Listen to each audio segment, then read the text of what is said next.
মালয়েশিয়ার শ্রমবাজার পুনরায় চালু করার বিষয়ে দুই দেশের উচ্চ পর্যায়ে ইতিবাচক সিদ্ধান্ত এসেছে এবং অতি সম্প্রতি প্রবাসী কল্যাণ ও বৈদেশিক কর্মসংস্থান মন্ত্রণালয়ের পক্ষ থেকে মালয়েশিয়ার শ্রমবাজার উন্মুক্ত হওয়ার ঘোষণা দেওয়া হয়েছে। বর্তমানে পূর্ণাঙ্গ কর্মী প্রেরণ প্রক্রিয়া, রিক্রুটমেন্ট ফ্লোচার্ট এবং নিয়োগের নিয়মকানুন চূড়ান্ত করার কাজ চলছে। আশা করা হচ্ছে আগামী 1 থেকে 2 মাসের মধ্যে সাধারণ প্রক্রিয়ায় কর্মী পাঠানো পুরোপুরি শুরু হবে। নতুন নিয়মে যেসব বিষয়ে জোর দেওয়া হচ্ছে: সিন্ডিকেট মুক্ত ব্যবস্থা, নির্দিষ্ট কিছু এজেন্সির হাতে বাজারের একক নিয়ন্ত্রণ, সিন্ডিকেট বন্ধ করে সব বৈধ ও স্বচ্ছ রিক্রুটিং এজেন্সিকে যুক্ত করার প্রক্রিয়া চলছে।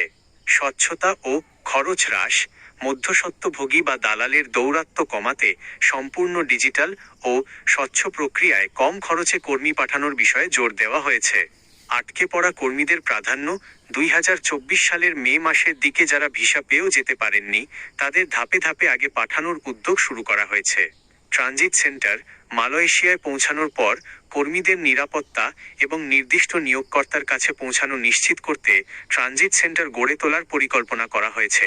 সতর্কতা: বিএমইটি বা প্রবাসী কল্যাণ মন্ত্রণালয়ের অফিসিয়াল চূড়ান্ত নির্দেশিকা ও অনুমোদিত এজেন্সির তালিকা প্রকাশের আগে কারো কাছে টাকা বা মূল পাসপোর্ট জমা দেবেন না।